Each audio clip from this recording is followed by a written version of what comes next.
Hi guys, my name is Nisa and today I'm exploring Jakarta using 5 different public transportation systems. So I'm here with my friends and we start with the KRL commuter line. KRL is basically Jakarta's heartbeat because it can carry hundreds of thousands of passengers every day. The ride from Klender to Sudirman is fast and affordable. Next, LRT, one of the newest and most modern trains in Jakarta. We start our ride from Duku Atas to Setiabudi. It actually feels super futuristic because the LRT runs on elevated tracks, so you can actually get a mini city view tour while riding.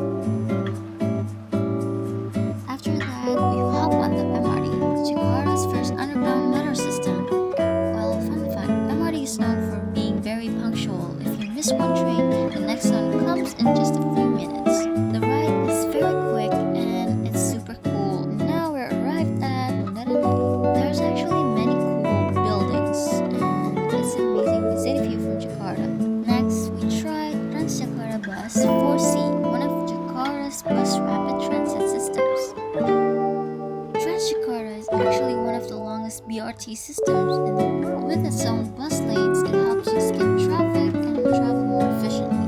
Jakarta actually has so many fun ways to explore the city, and the best part is they are all connected, making it easier to travel around without needing a car.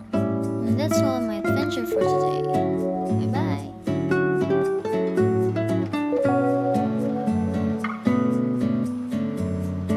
Oke guys, sekarang aku udah nyampe di Museum Bank Indonesia nih dan aku juga udah beli tiketnya. Jadi aku lagi sama salah satu pengunjung di sini nih. Boleh perkenalkan dulu nggak Mbak, namanya siapa? Nama aku Afi. Oke, aku izin minta waktunya ya Mbak. Jadi aku di sini mau menjadi tour guide untuk Mbak jalan-jalan di museum ini. Oke, jadi ini adalah spot pertama kita. Jadi ini spot pertamanya nih. Jadi ini tuh bilik transaksi. Nah kita masuk aja yuk.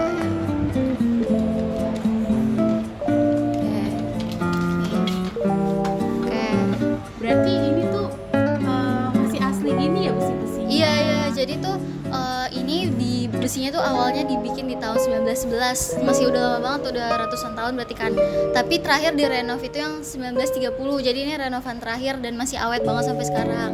Jadi dulu kalau kita mau nabung itu karena belum ada CCTV ya, itu kita harus banget kunci ininya dulu. Jadi kayak ini ditutup, dikunci. Terus di sininya juga dikunci.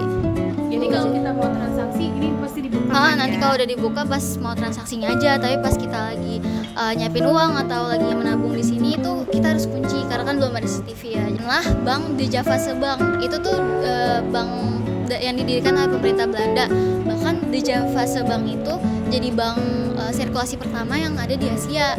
Nah, itu tuh didirikan pada tahun 1828. Tapi abis itu di tahun 1951 kan udah pasca kemerdekaan ya, terus pemerintah Indonesia jadinya membeli saham bank ini, terus akhirnya di tahun 53 resmi diubah namanya jadi Bank Indonesia. Tuh ini kayak foto-foto dulu gedung lama itu kayak gimana gitu, masih gunung rempah-rempah tuh bisa dilihat di sana, bisa di shoot. Nah jadi dulu tuh di Indonesia sebelum mengenal adanya uang itu pakai sistem barter, dan percaya nggak percaya dulu tuh rempah-rempah itu nilainya tuh senilai dengan emas.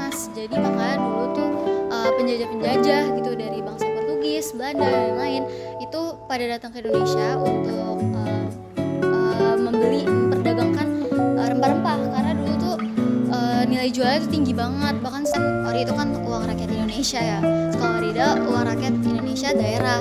Jadi waktu awal-awal Indonesia berdaulat gitu punya mata uang sendiri, itu cetakan pertama itu kayak gini.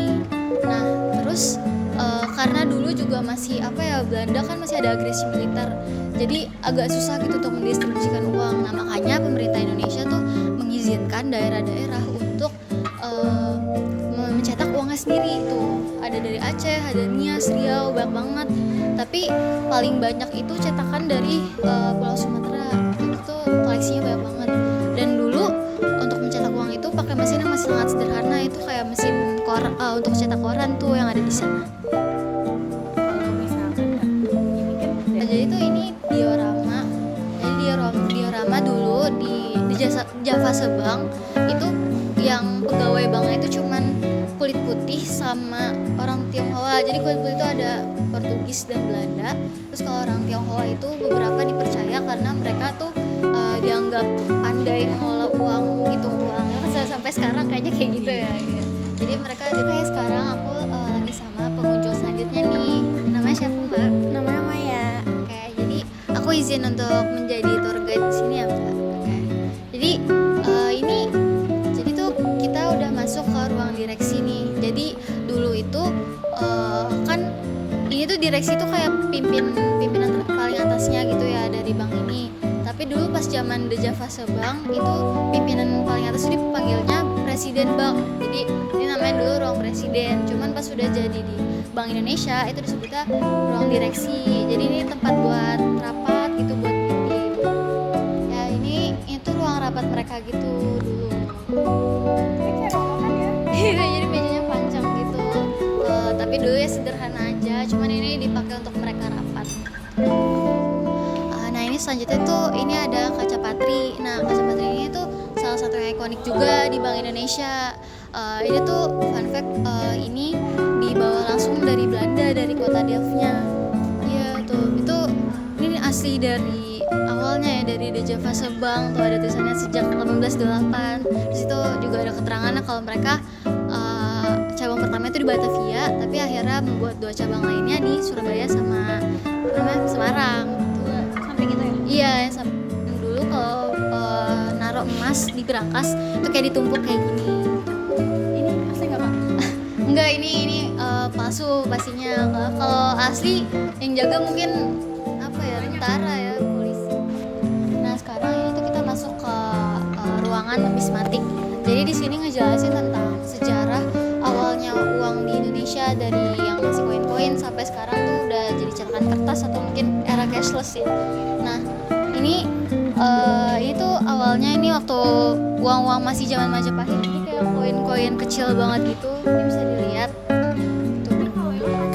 Iya ini ukurannya kecil-kecil banget dan waktu masih zaman kerajaan ya di abad 12 gitu. Kerajaan juga, dari kerajaan Nusantara juga, tapi ini uang kertas pertama gitu. Jadi dia tuh kayak dari kain atau apa gitu, dan buat ukurannya tuh masih beragam banget. Jadi kalau nggak salah yang membuat itu putri raja, jadi yang bisa membuat itu hanya putri raja dan ukurannya sesuai lengan dia gitu ya. Masuk ke uang masa kolonial. Di waktu awal VOC datang itu uang koin tuh kayak gini, dan ini adalah cetakan uang kertas pertamanya kayak gitu. Nah jadi waktu era penjajahan Jepang itu awalnya uang masih pakai bahasa Belanda masih, cuman udah mulai pertengahan gitu akhirnya dilarang untuk penggunaan bahasa Belanda dan jadinya pakai bahasa Jepang semua tuh, bisa lihat di sini. Ini mata uang, iya mata uang bahasa Jepang. Nah sampai terakhir di kemerdekaan Indonesia itu kan untuk negara bisa berdaulat itu punya mata uangnya sendiri ya. Jadi Indonesia akhirnya mulai mencetak uangnya sendiri gitu. Jadi ada Orida yang tadi sempat dilihat juga di ruang sebelumnya. Terus dulu juga untuk mencetaknya tuh masih pakai mesin yang sangat sederhana, masih pakai mesin mencetak koran gitu.